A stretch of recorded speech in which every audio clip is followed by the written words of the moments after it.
திருப்பத்தூர் மாவட்டம் வாணியம்பாடி பெரியபேட்டையில் வசித்து வருபவர் முனவர் பாஷா. 24 வயதான இவர் ஆட்டோ ஓட்டியும் மூட்டை தூக்கியும் பிழைப்பு நடத்தி வருகிறார். இந்த நிலையில் கடந்த 6ஆம் தேதியன்று முனவர் பாஷாவின் வீட்டு முகவரிக்கு ரெஜிஸ்டர் போஸ்ட் ஒன்று வந்தது.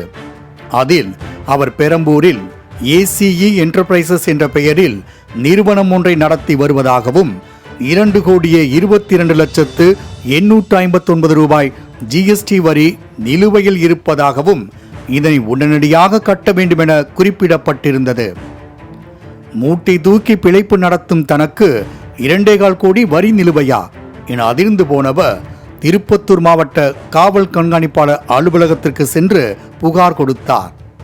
அங்கு காவல்துறையினர் முனவர் பாஷாவிடம் நடந்தது குறித்து விளக்குமாறு கேட்டுக்கொண்டனர். அப்போது முனவர் பாஷா ஒரு பகீர் கிளப்பும் தகவலை கூறலானார்.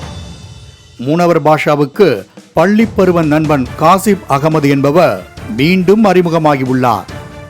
வாணியம்பாடி கோட்டை காஜி தெருவை சேர்ந்த அவர் முனவர் பாஷாவிடம் நட்பு பாராட்டியுள்ளார். இன்னும் எவ்வளவு நாள் தான் ஆட்டோ ஓட்டுவ?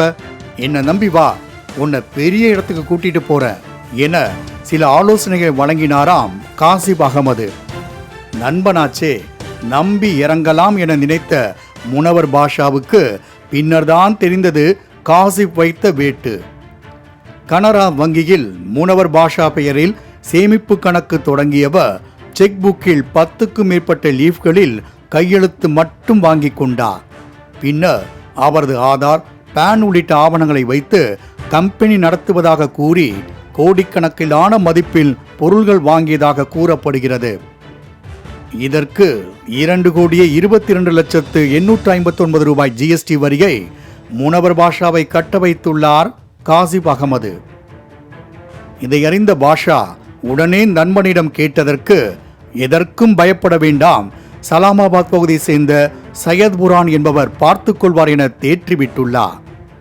எல்லாவற்றுக்கும் அவன் பார்த்துக்குவான், இவன் பார்த்துக்குவான், மேலே இருக்கிறவன் பார்த்துக்குவான் என கதையா பேச சந்தேகமடைந்த முனவர் பாஷா காவல்துறையிடம் புகார் கொடுத்துள்ளார். சம்பவம் குறித்து வழக்கு பதிவு செய்த போலீசார் காசிப் அகமது, சையத் புரான் மற்றும் சல்மான் ஆகியோரை கைது செய்யும் பணியில் இறங்கியுள்ளனர். நண்பன் ஒருவன் வந்த பிறகு வாழ்க்கையை மாறிவிடும் என காத்திருந்து கோடிக்கணக்கில் கடனை இழுத்துவிட்டு சென்றதை நினைத்து வெம்பி வெடிக்கிறார் தொழிலாளி முனவர் பாஷா.